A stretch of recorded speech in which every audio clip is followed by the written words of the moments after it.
নেত্রকোনার হাওর অঞ্চলে বজ্রপাত মানেই মৃত্যুর আতঙ্ক।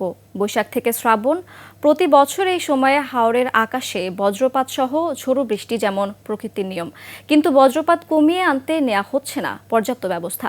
নেত্রকোনা প্রতিনিধি মনোরঞ্জন সরকারের তথ্য ছবিতে ডেস্ক রিপোর্ট।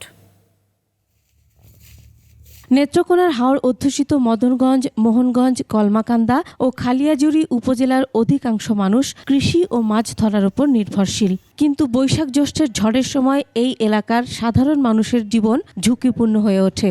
বজ্রপাত কেড়ে নেয় প্রাণ। গত ২৮ এপ্রিল বজ্রপাত কেড়ে নেয় অন্তত দুজনের প্রাণ।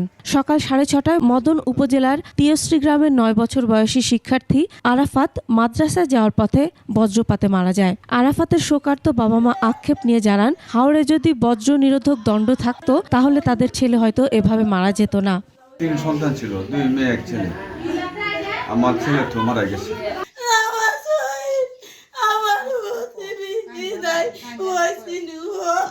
একই দিনে কলমাকান্দা উপজেলার ধুনন্দ গ্রামের মাদ্রাসা শিক্ষক দিদারুল ইসলাম বাজারে যাওয়ার সময় বজ্রপাতে মারা যান। স্থানীয়রা বলছেন, বজ্রপাতে মৃত্যু মৌসুমের একটা সময়ে যেন স্বাভাবিক ঘটনা হয়ে উঠেছে।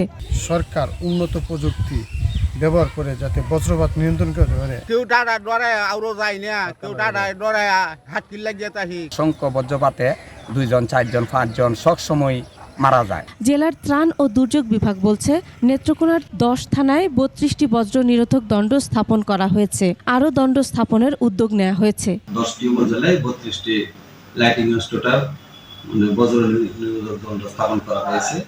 এটা অপ্রতুল, একদম সামান্য। জেলা প্রশাসন বলছে, বজ্রপাত কমাতে হাওর ও সমতলে তালগাছ রোপণের উদ্যোগ নেওয়া হচ্ছে। আমাদের প্ল্যান আছে যে আসন্ন বর্ষা মৌসুম ছাড়া তো গাছ লাগিয়ে খুব একটা লাভবান আমরা হব না। ওই সময়ে আমাদের প্ল্যান আছে যে আমরা গাছ লাগাবো। বজ্রপাত থেকে রক্ষায় সরকারের জরুরি হস্তক্ষেপ চায় নেত্রকোনাবাসী। মাসুম আল ইসা, ডেস্ক রিপোর্ট, 21 টেলিভিশন।